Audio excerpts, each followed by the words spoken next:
Welcome to our scholarship recipients, our donors, and our guests to the Portland Community College Foundation Scholarship Reception. I'm Sylvia Kelley, and I'm the interim president at Portland Community College, and so thrilled to be here. Thank you for joining us this afternoon as we celebrate our students, our exceptional scholarship recipients. I was chatting with a couple of them earlier, and I'm always amazed by their journey and their stories, and I'm so pleased that we're here. So just a few minutes ago, and he just left the stage, and I'm going to ask him to come back up. He knew I was going to do this. I wanted to recognize the incredible music that we just heard from the Jonathan Smith Trio. Jonathan, yes, please come back up here. Are you at the food table? A round of applause.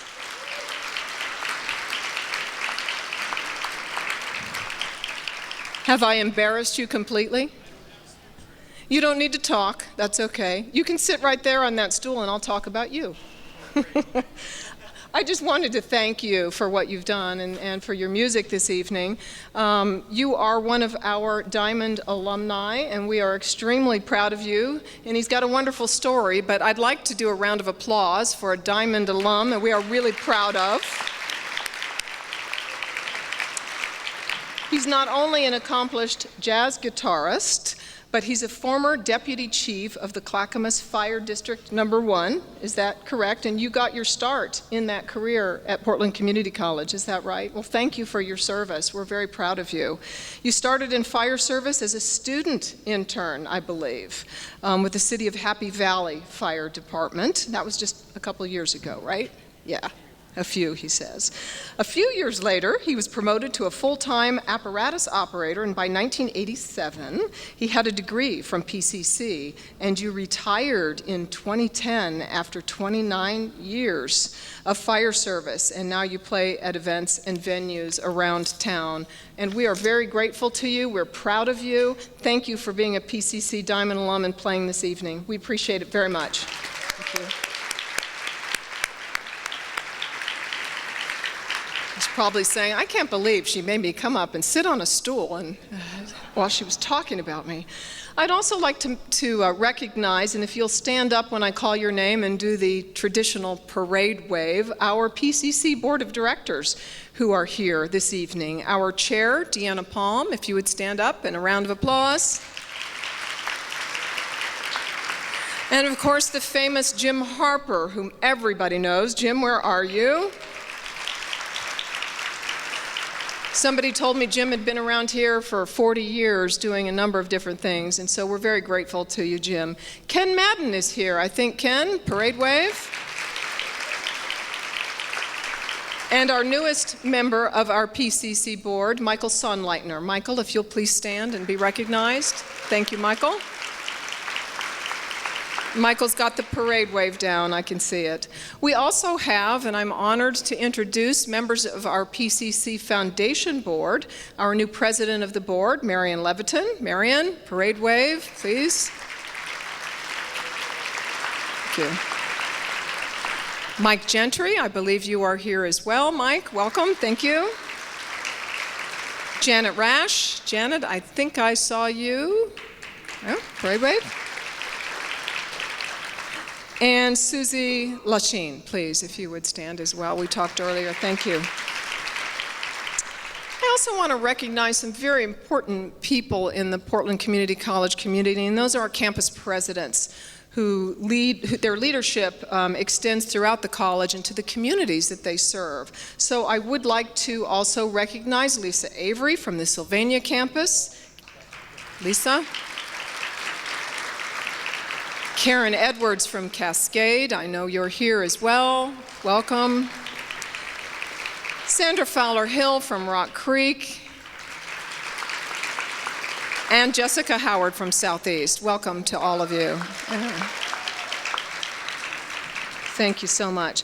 This afternoon, almost evening, is about celebrating our scholarship recipients. And so I know we're doing a lot of applause this evening, but this event is the reason we do the business that we do, and the stories that our students tell are very moving. So I have to say, students, all of the students who are here, will you please stand up so that we can give you a round of applause?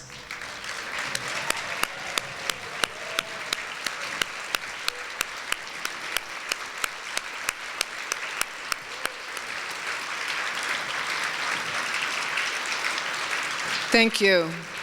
Thank you, students, and to the donors who are here this evening who support them as well, and we'll talk about that in a little bit. I am thrilled to announce that the foundation was able to award 1,200 scholarships this last year. Folks, that's amazing. 1,200 scholarships. Yep. Totaling $1.33 million to our students, and have allowed you to stay in school and finish and complete.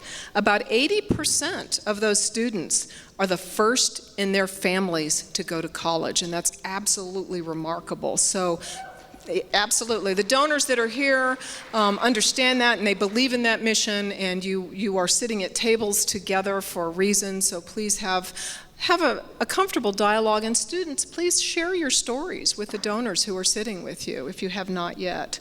So this is an exciting accomplishment because about 7 years ago, not too long ago, we had half of that amount and half of those recipients. So we've come a long, long way. And we offer scholarships to students from a variety of disciplines: college prep, the arts, aviation, engineering, landscape design, and trades, welding, automotive. And that makes me incredibly proud to know that you'll be going into our workforce, continuing education. We're proud to send our PCC graduates on to all of these different areas. And frankly, this is due to the generosity of the donors who are sitting in this room, and you deserve a big round of applause, all of you. Thank you. Thank you. I'd also like to note with deep gratitude that there were 40 volunteers who lent their time and energy to read through hundreds of student applications for scholarships. And I've done this personally, and I know it's hard work. And the need that our students have certainly is so great. And when you read those stories and understand what that need is all about, you know that the work that went into that was taken very seriously. So I would like to thank those volunteer readers who helped us make some of those very difficult scholarship decisions, because there's never enough to go around. So we're very proud that Portland Community College is one of our most diverse institutions and largest in higher education in the state of Oregon. But as large and successful as we are, I'd be remiss if I didn't mention that the financial need our students have is absolutely tremendous. So I've got a few trends here I wanted to share with you because it's very important. In the 2011-12 academic year, we saw a 73% rise in the number of scholarship applications, and that increase continues. It doesn't end today. In fact, this past scholarship cycle, the PCC Foundation, you're not going to believe this, received 2,800 applications, which was 40% greater than last year. So that need continues to increase. And more than 50% of our PCC students are on financial aid, and 2/3 of those students must take out loans. And we don't like to see that happen. But in spite of our efforts and outreach to increase the number of students who benefit from our work, we're able to award scholarships, as I said, to only 40% of those students. And those other students who didn't get scholarships were worthy, they needed it, and they demonstrated an amazing success. So now it's my privilege to introduce the president, who I introduced earlier, of our PCC Foundation, Mary Levitan, who leads by example. I know this personally. She and her husband, Howard, support scholarships, and they are inspiring others to do the same. And I would like for all of you to give a round of applause as we welcome Marion to the stage.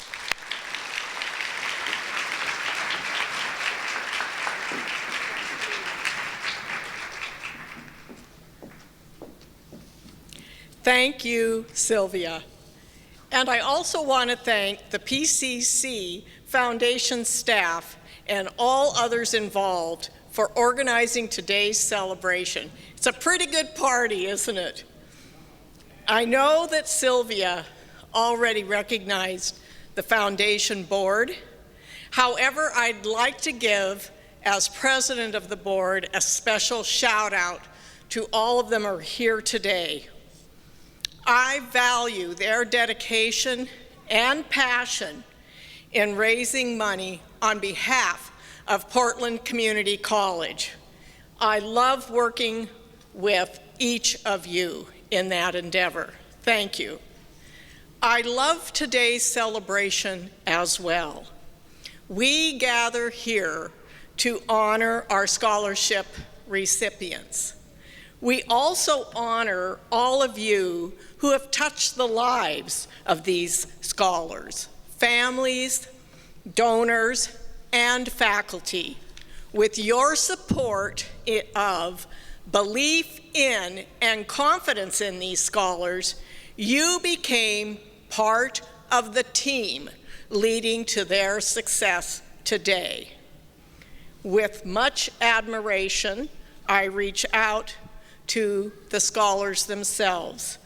My heartfelt congratulations to each of you. You have earned the right to rejoice today. I want each of you to have as much pride in yourself as we do in you. We recognize that your journey to this event today involved many roadblocks and hurdles. You have juggled work, sometimes at more than one job, family, finances, and schoolwork. And yet, you have stayed determined and diligently attentive to your studies, while maintaining high grades, or you wouldn't be here today. You served as a role model for your peers. The perseverance that you showed along your journey helped prove to yourself and to others that you have what it takes to succeed. Sylvia has already asked you to stand up, and I'd like to do it again because you deserve another round of applause from all of us here today. So please stand up.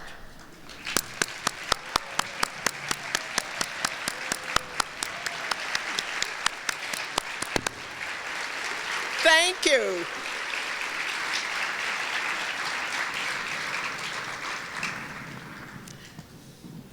We're here today to celebrate their achievements and to thank them for representing PCC so well in all our communities. As alluded to earlier, many of these students had others on their team. Before we hear from two of our scholars, I have a couple of other team members that I want to recognize. First, the family and friends of the scholars, and on this same team, those who taught and advised them along their journeys. Thank you so much for all you have done to bring these scholars to where they are today. You showed courage, advocacy, passion, and you provided knowledge to all these wonderful students. You inspire them to recognize their talents and capabilities.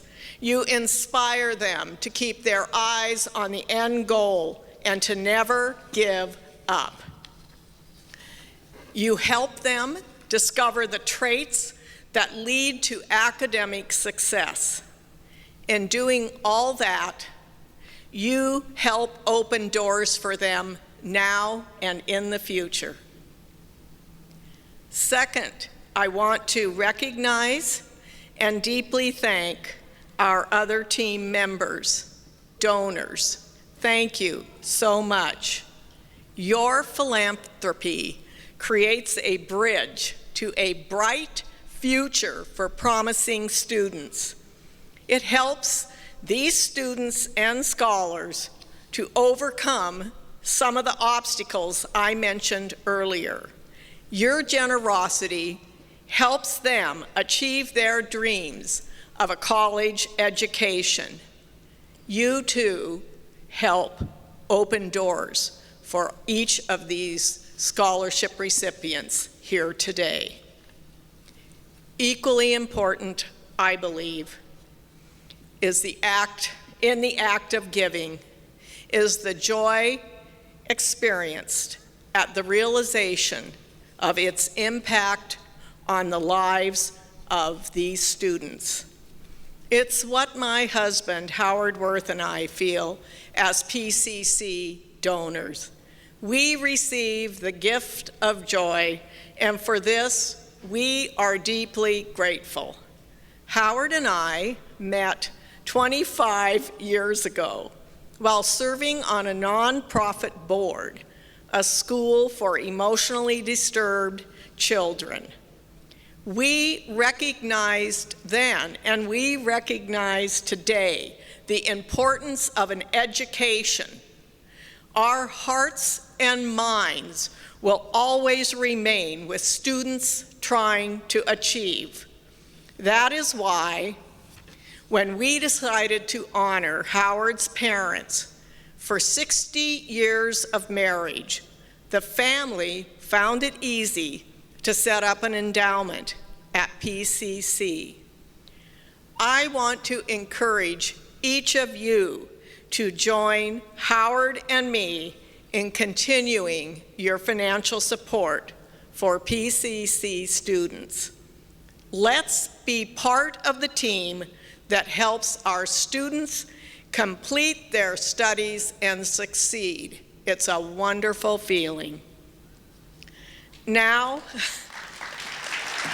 thank you. Now I turn once again to our scholars. Each of you has begun a lifelong journey toward achieving your goals. I and all the others on your team hope that today fills you with renewed vigor in that journey. Many wonderful things await you, our future PCC alums. Two of this outstanding group, Will Bradley and Kadizah Hunter, will speak to us. And in fact, I'd like them to come up here. We've got a couple of chairs for you, if you don't mind doing that. Will, Kadizah.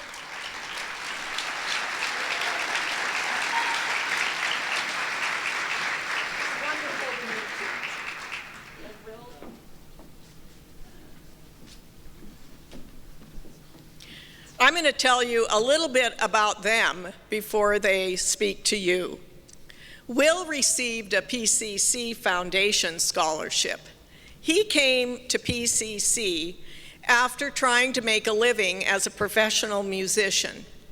Placing family first, Will recognized he needed a steady job if he was going to support his family. He returned to school, enrolling in the engineering department at PCC. Will has challenging work. He supports his family.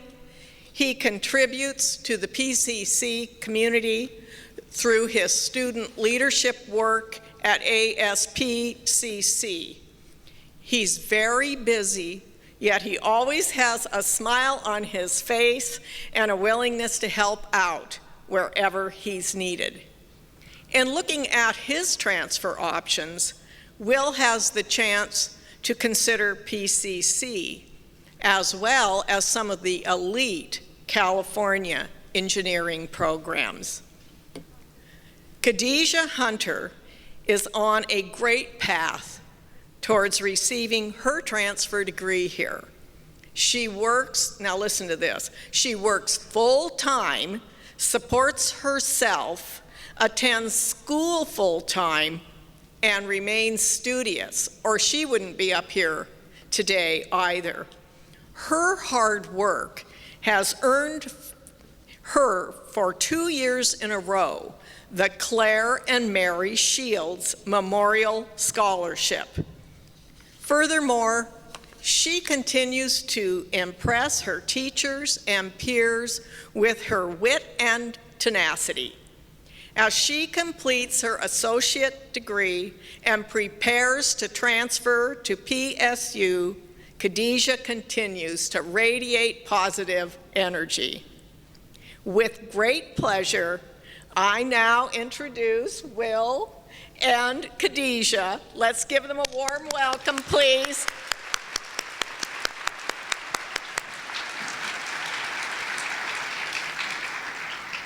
Will be the first to speak. Thank you, Will. Thank you.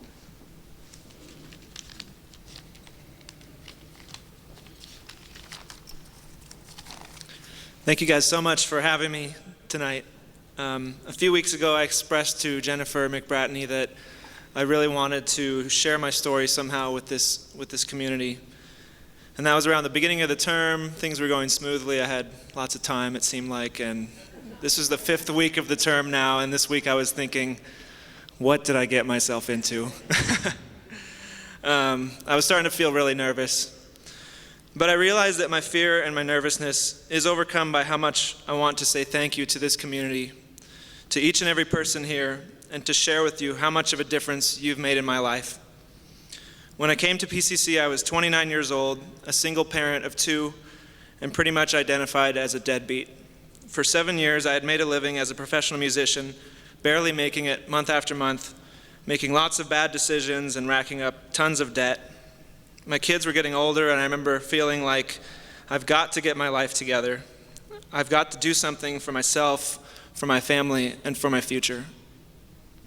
And at the time I lived very close to Rock Creek, I realized I had a lot of free time during the week because my only real commitments were playing music a few nights. For a couple months I was thinking about going back to school and trying to build myself up. Finally I went in, took my placement tests, tested into Math 60, Writing 121, got my schedule, enrolled fall of 2012. My first college course ever was with Diane Edwards, Math 60, room 226, 9:30 a.m. And I remember feeling really apprehensive and really unsure. But Diane came in, and I remember instantly feeling good. I remember thinking, she is so nice. And I soon realized that more than just nice, she was an incredible teacher. Every day she made me feel that she cared so much about my success, about me as a student and as a person. She always had a smile on her face, and I could tell that she loved what she was doing. She helped me build a strong foundation in math that, as an engineering student today, I am so grateful for. Thank you, Diane. My first college class was such an overwhelmingly good experience. It probably could have just as easily been a bad experience, but it was a great one, an amazing one, a lasting one.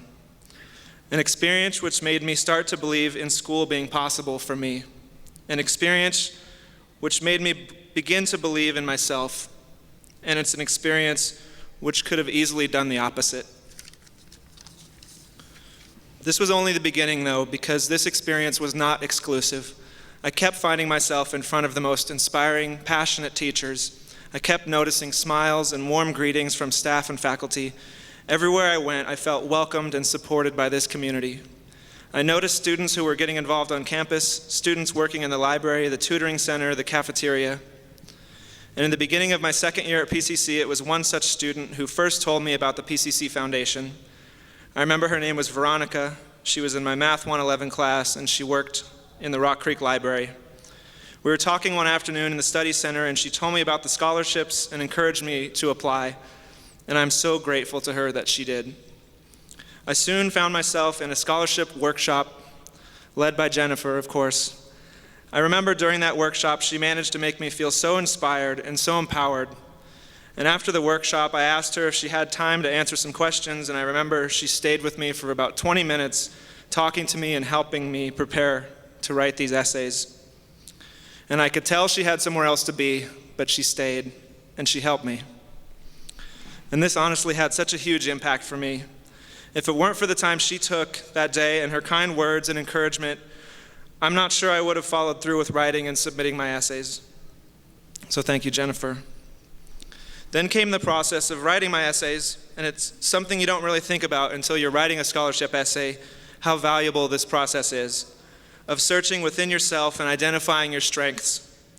I want to mention how grateful I am even to have been able to take part in this process. Had I never been granted a scholarship, I still would have been grateful to have taken the time to do this kind of critical thinking about my strengths, my goals, and my future. But I was incredibly blessed to have been granted 2 substantial scholarships 2 years in a row. And the main thing I want to share with you today is how much a difference these scholarships have made in my life. I mentioned before that I was a professional musician with a lot of debt, and these things never really went away when I enrolled in school. Honestly, it was a very difficult balance. I was a slave to music in the sense that at least 3 to 4 nights a week I had to play music in order to pay my bills. These scholarships that I received actually made a difference financially for me to transition away from music and dedicate myself to school and my family. Your investment in me allowed me to escape late nights at bars and restored order to my home life. As my classes got tougher, it granted me the time and resources to pour all my heart and soul into my studies, into myself, and into my future. So from the bottom of my heart, I want to say today to all of you, thank you. Thank you so much. But I don't want only my words to represent me. To close, I want to share with you how your investment in me has led me to take action. Earlier this year, I graduated with my Associates of Science. I was accepted to PSU and planning to attend in the fall. But I began to think about the 3 years I have spent here at PCC. I thought about all these amazing experiences I've had here, thanks to this passionate staff and faculty, the administration, and this entire community. And I just wanted to give back. I couldn't bear to leave without giving back. I now work 15 hours a week for the ASPCC, the student leadership program on campus, advocating for students, engaging them, helping them, getting them involved. I'm on the scholarship squad, advocating for other students to apply for scholarships and expand their future possibilities, as Veronica did for me. I've donated significant amounts of my time to the tutoring center to help students in math. I'm constantly looking for ways I can help and give back. And overall, I'm just so proud to now be a part of this experience, this positive, incredible, inclusive experience that makes up all of PCC. I hope in my final year here I can prove how much of a difference PCC has made in my life by giving this same love and support that I was given back to others. And I want to say again to all of you, thank you. Thank you to everyone for being a part of my personal experience, whether directly or indirectly. To the donors, the staff and faculty, to administration, to my fellow students, thank you for your smiles, your kindness, your passion, your encouragement. Thank you for believing in me. You've truly changed my life, and I don't know how to say it any other way. Thank you for your time and allowing me to speak for you tonight. It really means a lot to me. Thank you.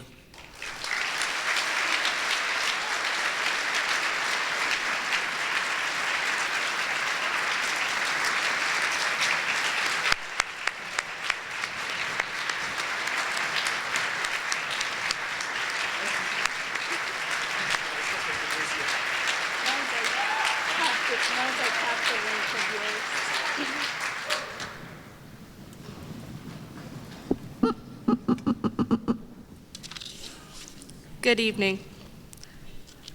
My name is Kadizah Hunter, and I've been honored to receive the Claire and Mary Shield Memorial Scholarship not only once but twice during my time at PCC. To some people, getting a scholarship is not a big deal. They see it as just another check. For me, the scholarship means opportunity. At the age of 3, my mother was incarcerated and my father was not in the picture. From there, things continued to go downhill. The only thing I had was school. I would wake up early and get ready for school before all the other 5 kids in the house did. Reading and writing were the only outlets I could find. As I grew up, college became more of a miracle that I can only dream about. After I moved to Portland, Oregon in the middle of my sophomore year, my life changed completely. I started school at Jefferson High School Middle College for Advanced Studies. I got all my credits transferred from my high school in Maryland, and due to the difference in the curriculum, I ended up being ahead in my required classes. That's when I was introduced to Damon Hickok and Carol Shulman, the directors of the Middle College program at PCC. After that meeting, college became my reality, not just a dream. They got me signed up for classes, and I was on my way. If it were not for that program and their time and effort, I can honestly say I have no idea where I would be. Both Damon and Carol helped me become the woman I am today. I know that Middle College will always be who I am and my home away from home. After this year, I will be the first person in my family to go to college. I will be receiving my associate's degree next term in general studies, and I plan on continuing my education. I have not committed to exactly what I want to study, but I do know now that I would like to go into the field of counseling young men, women who have suffered from childhood abuse, PTSD, and addiction. I'm not exactly sure how to get there, but I know with the love, support that I have from my peers, PCC Foundation, Middle College, and everyone in this room, I can be anything and everything that I would like to be. With this scholarship, I'm on my way there. In conclusion, I would like to say thank you to Jennifer for allowing me to just pop up in her office every time I had a question, answering every email I sent regardless of the hour. This scholarship is my way out. So thank you for believing in me and every recipient in this room. It may seem like a small act of kindness, but to people like me, it means hope. Thank you.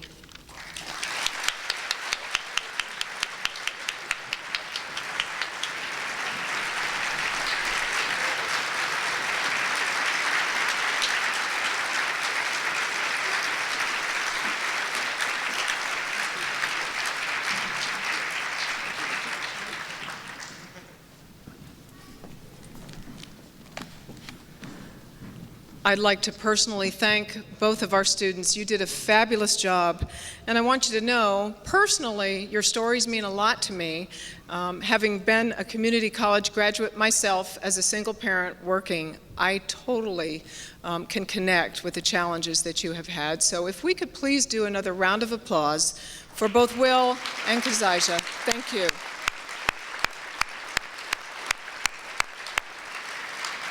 You both are absolutely amazing. Reminds us of why we do what we do. And now I have the honor of introducing Wayne Drinkward, the chairman and CEO of Hoffman Construction Company. I had the pleasure of meeting with him a couple of weeks ago, and he was just an absolute delight. So thank you for taking the time to do that. I appreciate it.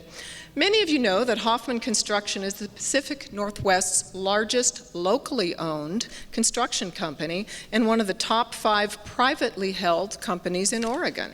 Hoffman has built many of Portland's landmark structures, certainly, and is celebrating its 93rd year as a Portland business. We appreciate that. PCC has had Hoffman as one of its lead construction companies on the college's many campus bond improvement projects, which many of you have seen across our district. And I believe that you're currently building the college's new facilities at the Cascade campus. So thank you for the quality work that you do for PCC. We appreciate it. Back to Wayne, though. Among his many volunteer activities are his role as the chair of the Board of Trustees of Harvey Mudd College in Claremont, California, where Wayne graduated, and vice chair of the Knight Cancer Institute at OHSU. Wayne is a dedicated PCC supporter and donor, so Wayne, thank you so very much. You can see the results of your work from the comments that you heard from our students. And for these reasons, he's able to speak from the heart, and I've heard him do that, to share words of encouragement, motivation, and congratulations to our scholars. So it's my pleasure, Wayne, to ask you to come up. If you would all welcome him, Wayne Drinkward.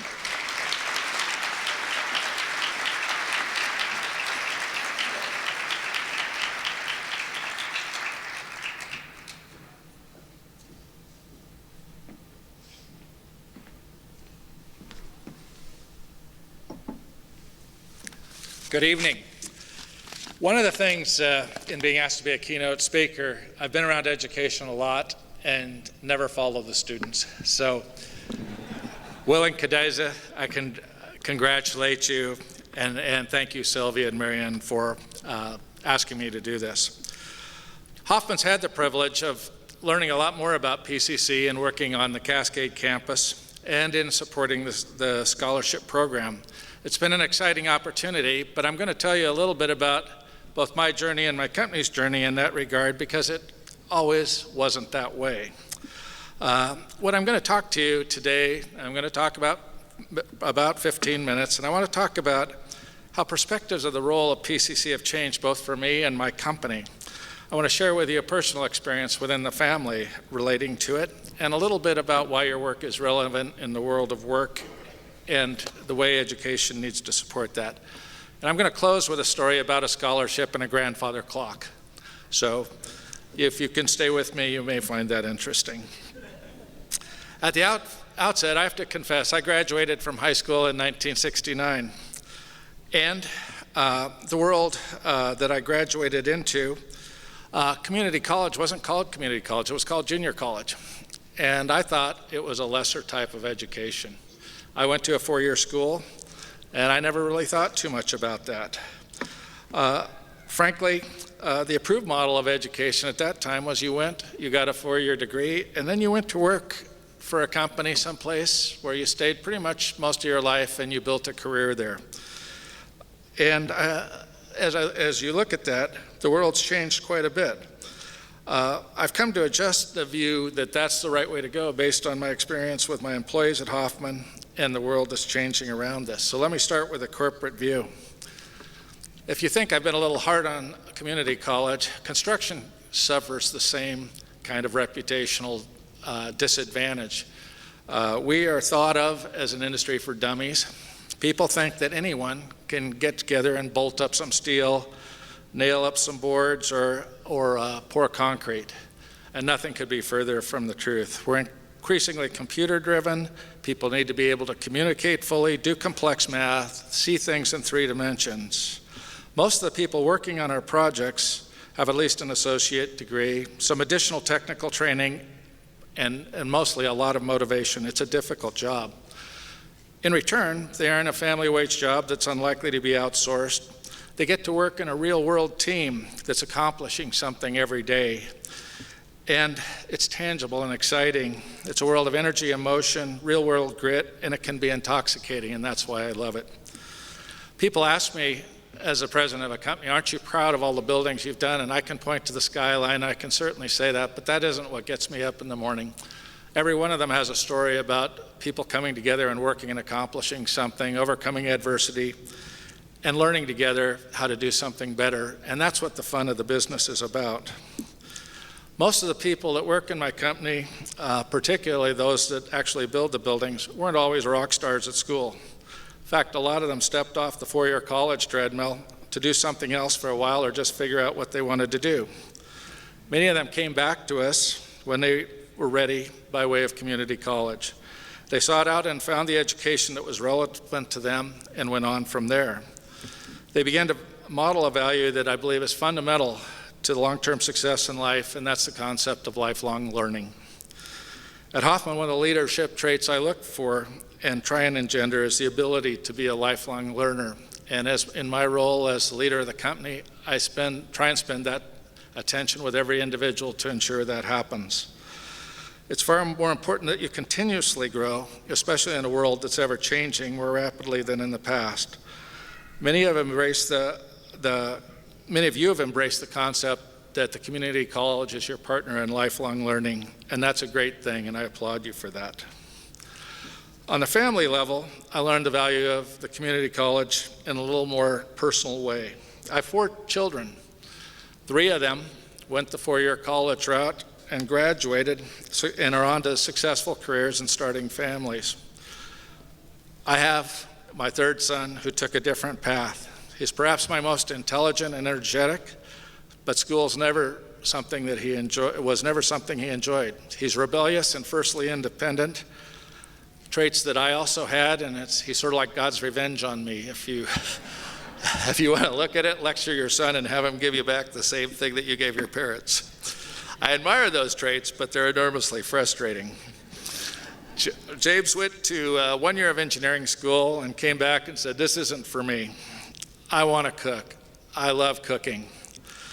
And so he pursued his passion, whether I thought that was a good idea or not, and went to Western Culinary and became a chef. He went on to work in a couple of restaurants, but without a big prospect of moving beyond that. And one day when he was about 25, he walked in and announced to us that he was returning to school at PCC. That was along with getting his driver's license back, paying off his parking tickets, not going to the bar after work, and quitting smoking. Almost all of that happened. But his intent was to fill in the gaps that he needed to pursue his dream of owning his own restaurant. He told me that the PCC courses, he actually took PCC courses at night and a couple at PSU. And what he told me was the PCC courses were every bit as good, and they were more suited to him and his work schedule. So he really valued them. He taught me that the role of the community college education, and he taught me it's certainly not a trade school. He went on to open and operate a restaurant in Northwest Portland, and he went through the enormous challenge of hiring and building a business and trying to use the additional education that he got here in pursuing his dream. And I'd like to say that's the end of the story, but it isn't. After a couple of years, he didn't make enough to make his work worthwhile. He had a child, and the sacrifice and so forth, he sold the business. But now he's managing a new restaurant. The hours are better, but lo and behold, he's come back just in the last couple of weeks and says, I think I'll go back to PCC and learn a few more things that I found out that I need. I hope he does, but I certainly can't tell him it's a good idea. So I'd like to just take a couple of moments here and broaden the discussion about what I see happening in our world and what you're likely to encounter in the future. Throughout our history, economically and otherwise, there are enormously disruptive events that radically change economies and business, and these are things like the steam engines, railroads, electricity, automobiles, and the computer age. But let's talk just for a minute about the mass production of the automobile. I grew up in the 1950s, and if you look at what the automobile and its prevalence in American life did in terms of changing the way we worked, it not only was an industry that employed a lot of people, rubber, steel, building the interstate highway systems, bridges, all the suburbs, all of that influenced a whole number of businesses. And whether you view all of those as good things now, there's no question that it created a massive shift. Like many of these past disruptions, a lot of jobs were eliminated, and certainly a few people got wealthy, but they also created vast numbers of new middle-class jobs that lasted for decades. It was reasonable to go to college and expect to participate in that. If you were in the looking at the automobile industry, you could think that would be a career that would last your life if you entered it in the 50s. The idea that you got into the right spot and it took care of you was reasonable. And when you hear data quoted about the value of a college education, a lot of it is look-back data looking at that period. But we're going through another disruptive change, one that's enormously rapid and uncertain. It's both eliminating and creating jobs at a rapid pace. But if you were to go to work for Facebook, would you really think you could work there for 40 years and it wouldn't change? It certainly has created a few very wealthy people, and it's yet to be formed, but what it's lacked is really creating the tail of sustainable middle-class jobs. Facebook employs only 10,000 people, and most of those are high-paying. Most of the information companies employ only a small percentage of the total workforce and have not created the traditional tail of middle-class jobs. It's a challenge for us, for example, in construction, to translate that information age into the jobs that we have in order to create and sustain that economy. If you consider it's not rapid, consider Nokia, the phone company that had 68% of the world market in 2010. 2 years later, it had 6%. That rate of change was unthinkable in the past. So we have a growing gap between haves and have-nots and a reduction of middle-class earning power that's talked about a lot. And a lot of it's attributable to the rapidly changing economy. And it will leave out those that don't adapt and change with it. I'm not going to go into the politics of that dynamic, but I do want to talk about what it means for college education and your education here. The idea you can get a prepackaged curriculum in 2 or 4 years that leads to a degree and will give you the education that you need for the success for the rest of your life is a thing of the past. The idea that you can make the right choice at 18 with little life experience is also passé. Successful people will be required to be lifelong learners. You'll have to update and reinvent yourself to stay relevant and prosperous, and you'll need to do that with support from your companies, your families, and schools like PCC to do that. Many of you augment your experience, your life experience with courses here at PCC, much as my son James did, and you're taking the educational experience that has been relevant to you in your world and not simply a prepackaged degree program. And that's more likely to be the pattern for success in the future. So you shouldn't assume your degree is not important, but you should look for partners, and this is a great place to do that. My son has learned that, I've seen it, and I've seen it in the students that have talked here tonight. So what you're doing is very important, and the model you're creating is likely to be something that is sustainable for a long period of time and will serve you well. And now I want to talk to you a little bit about a scholarship and a grandfather clock, and this is a personal story from my family.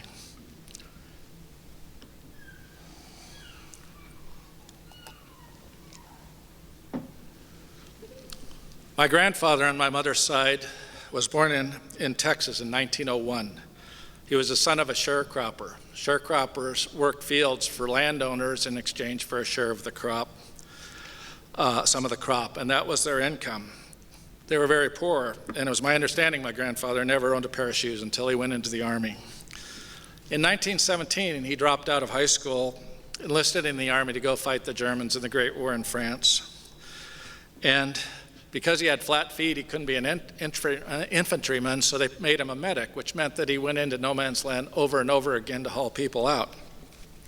One day, he carried 26 wounded men to safety from no man's land.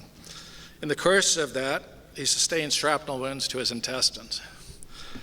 In the days before antibiotics, these kind of wounds usually led to an agonizing, infected, and prolonged suffering and death. But he was a tough guy. And they loaded him up and they shipped him to a hospital in the U.S., the Presidio, in San Francisco Bay, where he spent a year recovering. While he was there, he learned that a generous donor had offered to pay for 6 scholarships to Stanford University for wounded returning veterans who had interrupted their high school or college to serve their country. These scholarships would be awarded to the high scorers on the Stanford entrance exam. There was no SAT in those days. He spent his year in the hospital studying for that exam and got one of those scholarships. He didn't stop there. He worked his way through Stanford Law School. And he became a lawyer. And ultimately, he spent 30 years on the California Superior Court as a judge in Bakersfield, California. And as fate would have it, when he was serving in that, a great migration occurred from the Midwest, Oklahoma and Texas, due to the Dust Bowl and the Depression. And a lot of very poor and needy people came to California to work in the fields and so forth. Because of his roots in that, he understood them, they trusted him. He became sort of a frontier judge, not being easy on them, but explaining the law and dealing with compassion for them. So he's always been my hero. But he was always a farmer at heart. And he lived on a farm himself, frugal, seldom spent money on himself. And upon his retirement, he decided to splurge. And he bought his dream, which was a grandfather clock. Upon his death, he gave it to me. And it stands at the head of the stairs as a reminder of his story and the simple values that made him one of my heroes. But none of that would have happened if some generous benefactor in 1918 hadn't contributed that scholarship. For those of you that are supporting students, you'll never likely know the outcomes of your generosity, but perhaps someone will remember to say thank you 97 years later, as I do for that donor. So I want to close by thanking you for hearing me out and hearing a few thoughts, for your generosity both to the students and to the donors. Congratulate you on what you're doing and keep doing it. So thank you.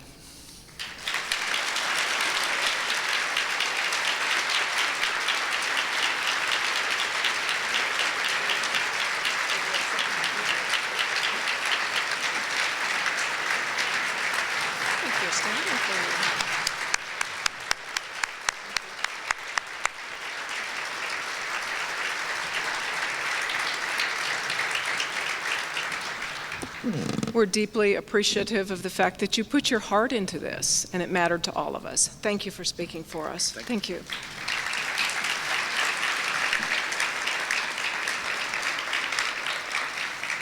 So many amazing stories from everyone. Thank you so much for that. Let's have one more round of applause for our students, our donors, our student speakers, and all of you who have participated tonight, please.